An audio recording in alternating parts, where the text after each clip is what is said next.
इतना बड़ा डिसीजन। माना कि रात से गलतियां हुई हैं भाभी, लेकिन वो दिल का बुरा नहीं है। आप चलो मेरे साथ, मैं समझाता हूँ उस गधे को। नहीं मोहन भैया, मुझे किसी किस्म का कॉम्प्रोमाइज नहीं चाहिए। मैं आपके पास अपना भाई समझ कर आई हूँ। अगर आप भी उनकी तरफदारी करेंगे तो मुझे यहाँ से भी चले जाना होगा। कैसी बातें कर रही हो भाभी, ये घर तो तुम्हारा है, लेकिन चिंटू के बारे में सोचो, उसके फ्यूचर के बारे में सोचो। भैया, राज के साथ रहकर ना तो मैं खुश रह सकती हूँ और ना ही चिंटू का कोई फ्यूचर है। इसलिए मैंने उन्हें तलाक देने का फैसला कर लिया है।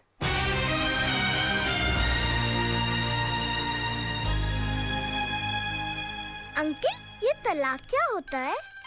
बेटे, भगवान ना स्वर्ग से जोड़े बनाकर धरती पे भेजता है और इंसान उसे तोड़कर जो पाप करता है ना, उसे तलाक कहते हैं। अंकल, अगर मेरे मम्मी पापा अलग हो जाएंगे तो मैं किसके पास रहूंगा? बेटे, ये तो कोर्ट फैसला करेगा कि आप पापा के साथ रहोगे या मम्मी के साथ। कोर्ट मुझसे नहीं पूछेगी कि मुझे किसके साथ रहना है? पूछेगा ना। तब तो मैं बोल दूंगा मुझे मम्मी पापा दोनों के साथ रहना है। तब तो तलाक नहीं होगा ना? ऐसा नहीं होता बेटे, और फिर तुम्हारी मम्मी भी तो नहीं चाहती कि पापा के साथ रहे। क्यों? तुम्हारे पापा के झूठ से तंग आ चुकी हैं वो। अंकल, अगर मेरे पापा झूठ बोलना छोड़ दे तो मम्मी पापा को छोड़ के नहीं जाएगी ना?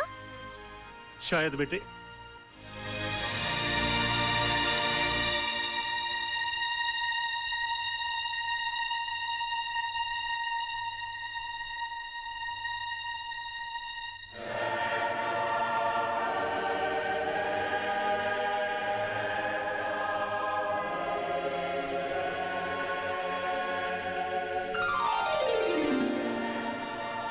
भगवान, मेरी मम्मी मेरे पापा के झूठ से बहुत परेशान है। आप चाहो तो क्या नहीं हो सकता। ऐसा चमत्कार करो कि मेरे पापा कभी भी झूठ नहीं बोले। अगर चाहे भी तो उनके मुंह से कभी भी झूठ नहीं निकले। Thank you, please. राज, आज मैं बहुत खुश हूँ क्योंकि तुम्हारी बोर बीवी से तुम्हें छुटकारा मिल गया। उठ!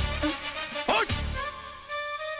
क्या मेरी गोद को कुर्सी समझ रखा है जो बार बार आकर मेरी गोद में चढ़ जाती है? हाँ? या कबूतर खाने का चबूतरा समझ रखा है इसको? और हाथ पांव से इतनी तगड़ी है कि किसी कमजोर आदमी की गोद के अंदर बैठ जाओ ना तो वहीं के वहीं अपाहिज हो जाए वो बेचारा। और तुम क्या मेरी बीवी को बोर बोलती हो? तू बहुत बड़ी टाइम पास है। हाँ? अरे वो तो अपने प्रोफेशन को आगे बढ़ाने के चक्कर में, अपने आप को आगे ले जाने के चक्कर में मैं तुम्हारे चक्कर में आ गया। अरे मैंने कभी अपने सगे बाप को प्यार नहीं किया तो तुमको क्या प्यार करूंगा मैं? हाँ, और एक बात कान खोल कर सुन लो, मेरी बीवी इतनी बड़ी बोर नहीं है जितनी बड़ी तू चोर है।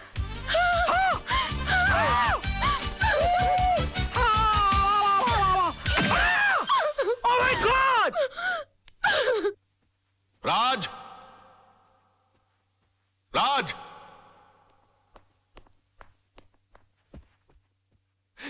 ये मैं क्या सुन रहा हूं बेटे? तुम्हारी हरकतों से तंग आकर सोनम तुम्हें डिवोर्स देना चाहती है, लेकिन तुम तो उसे प्यार करते हो, तुम मुझे अपना गुरु समझते हो। तुमने ऐसा क्यों किया बेटे? ये सब तुम्हारी वजह से हुआ बड़ाऊ। और तुम मुझे को कोस रहे हो? बड़ाऊ? हाँ बड़ाऊ। बेटी को पाला कोसा बंगले के अंदर और उसके बाद शादी के बाद सड़ने के लिए छोड़ दिया साला चाल के अंदर। हाँ? अरे वो तो कम अकली थी, लेकिन तुमको तो अकली थी, तुम रोक सकते थे उसको। लेकिन नहीं, मैंने तुमको अपना गुरु माना और तुमने क्या किया मेरे साथ? गुरुद्वारे के बाहर हाथ में कटोरा देकर भिखारी बनाकर खड़ा कर दिया मुझे और बोले बेटा मांग भीख। बड़े दामाद को देवी चलाने के लिए कंपनी, और मुझे क्या दिया? Social service centre. कहा गरीबों की दुआ लगेगी? मेरी बद्दुआ का डर नहीं लगा तुझे बुड्ढे? हाँ? बड़ी बेटी की शादी के बाद रिटायर नहीं हुआ, लेकिन मेरी शादी करते रिटायर होकर भिंडी और आलू उगाने के लिए चला गया गाँव के अंदर। और याद है किस तरह से पीठ पर हाथ मारकर मुझसे कहा, हाँ, कि बेटे I am proud of you my son, I am proud of you. मेरी बेटी खाली हाथ घर से जा रही है। अरे यार, जब बच्ची के हाथ में कुछ दोगे नहीं तो खाली हाथ ही जाएगी घर से। इतना भी नहीं कि महीने 2 महीने का खर्चा दे देते, लेकिन ना, कहा कि मेरी सारी चिंता दूर होगी। अरे अपनी चिंता जब दूसरों को दे दोगे तो खुद की चिंता तो दूर हो जाएगी ना। 2 बेटी पैदा कर सकते हो, 2 घर दमाद नहीं पाल सकते ना।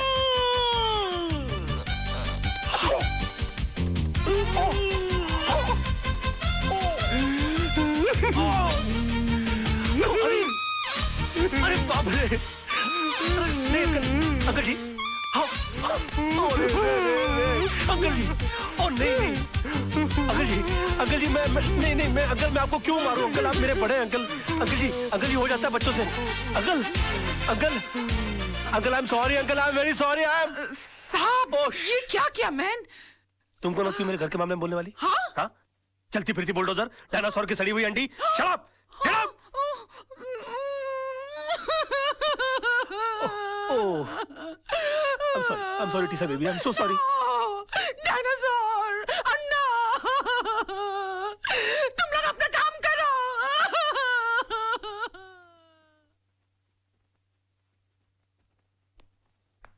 योर ऑनर, मेरे क्लाइंट मिस्टर विनोद कालरा पर श्रीमती कविता म्हात्रे ने यह इल्जाम लगाया है कि उन्होंने उनके पति मिस्टर आनंद म्हात्रे को घर से अगवा करके उनका कत्ल कर दिया है। पर यह हकीकत नहीं है ऑनर। ट्रेन के कंपार्टमेंट में मिस्टर आनंद म्हात्रे की लाश के साथ एक सुसाइड नोट बरामद हुआ है, जिसमें यह साफ साफ लिखा हुआ है कि हालात से तंग आकर उन्होंने आत्महत्या की। Yes your honour, Mrs Mhatre की कंप्लेंट है कि 13 अक्टूबर को सुबह 11 बजे उनके पति को अगवा कर लिया गया। बट 13 अक्टूबर को ही 11:05 पर मिस्टर विनोद कालरा मेरे सामने बैठे हुए थे। उनके कार की टक्कर एक ट्रक से हो गई। वो कंप्लेंट लिखवाने आए थे। मैंने एफआईआर लॉन्च करके इन्हें भाटिया हॉस्पिटल ले जाकर इनकी मलहम पट्टी करवा दी। बस। शिरोडकर, तू कितना झूठ बोल रहा है? भूल गया 13 अक्टूबर सुबह 11 बजे तू कोर्ट में था? तुझ पर खुद रिश्वत लेने का मुकदमा चल रहा था। इंस्पेक्टर शिरोडकर, क्या ये सच है? योर ऑनर जी, लेकिन मैं क्या क्या क्या क्या क्या? चुप रहो। इंस्पेक्टर शिरोडकर को हिरासत में लिया जाए। अदालत में झूठी गवाही देने के जुर्म में इन पर मुकदमा चलाया जाए। सर, ये किसके साथ आए थे मुझे याद नहीं, लेकिन हाँ, इनके सर पर चोट आई थी और मैंने स्टिचेस लगाकर उन्हें भेज दिया था। मिस्टर सरदेसाई, अगर 13 तारीख को आपने विनोद जी की पट्टिया की थी तो बहुत बड़ी प्रॉब्लम हो जाएगी। क्यों? क्योंकि 12 अक्टूबर से लेकर 17 अक्टूबर के बीच में मिसेस सरदेसाई गोवा के मेरिट होटल में सरदेसाई जी के साथ छुट्टियां मना रही थी। और अगर वो सरदेसाई आप नहीं है तो फिर वो सरदेसाई कौन थे? क्या बकवास कर रहे हैं आप? Just shut up. अरे वो किसी और के साथ नहीं, मेरे साथ ही थी। हम हस्बैंड वाइफ छुट्टी मनाने गए थे।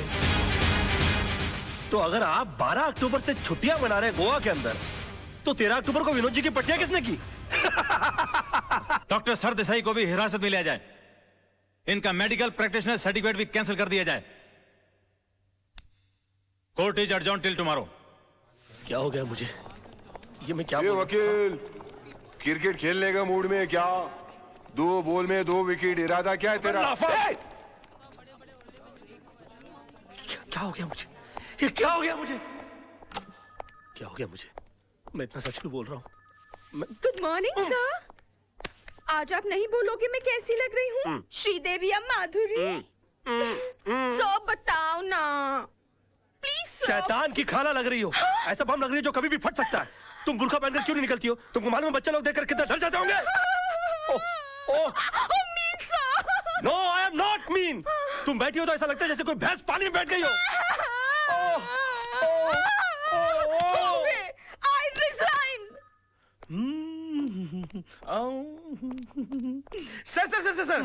सर मैं कैसा लग रहा हूँ? लग रहा हूँ ना बिल्कुल धर्म जी जैसा। धर्म जी की इतनी बेइज्जती। अबे तू धर्मेंद्र नहीं, तू बंदर लग रहा है। चलते फिरते कुरमुरे की गोनी, दिन भर डुक्कर की तरह खाता रहता है। एक दिन फुग्गे की तरह फट जाएगा। सड़क पर तेरी लाश पड़ी होगी, उठाने के लिए कुली बुलाने पड़ेंगे। और कभी कभी नहा भी लिया कर। भैंसे तेरे कपड़े इतने बांस मारते, पूरा स्टाफ परेशान रहता है तुझसे। हॉस्पिटल में क्लोरोफॉर्म की जगह अगर तेरे कपड़े सुंगा दिए जाए ना तो पेशेंट कोमा में चला जाएगा।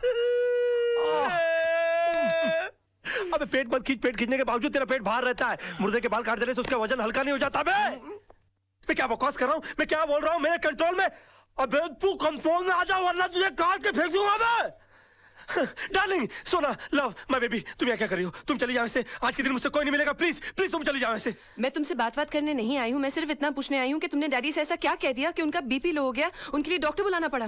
ओहो, तो बुड्ढा बच गया। हाँ? मैंने तो सोचा था कि अब तक निकल लिया होगा। क्या बकवास कर रहे हो? बकवास नहीं, मैं सच बोल रहा हूँ। मैंने तो उनसे भी साफ साफ कह दिया कि मैंने उनके नाम और दौलत के चक्कर में तुमसे शादी की थी। हाँ, तुम्हारे पीछे मैं लट्टू बनकर इसलिए पड़ा हुआ था। तुम्हारी गाड़ी के सामने मैं झूठ मूठ कूदा था। मगर तुम इतनी बेवकूफ लड़की हो कि इतना छोटा सा झूठ नहीं पकड़ पाई। तरबूज में कान नाक मुंह फिट किए हुए तुम्हारे बाप की शक्ल की इंसान की मैं पूजा करता रहा, ये सोच करके वो मेरी जिंदगी की छतरी बनेंगे। मगर तुमने मेरे सर से छपराई गुल कर दिया। सम्मान और खुदारी के चक्कर में तुमने मुझे मदारी बनाकर छोड़ दिया। सॉरी सोना, मुझे माफ कर दो सोना, मैं क्या करूं? मेरे मुंह से सच ही निकल रहा है। तुमने बोल लिया ना, मैं अपना जवाब कोर्ट में दूंगी।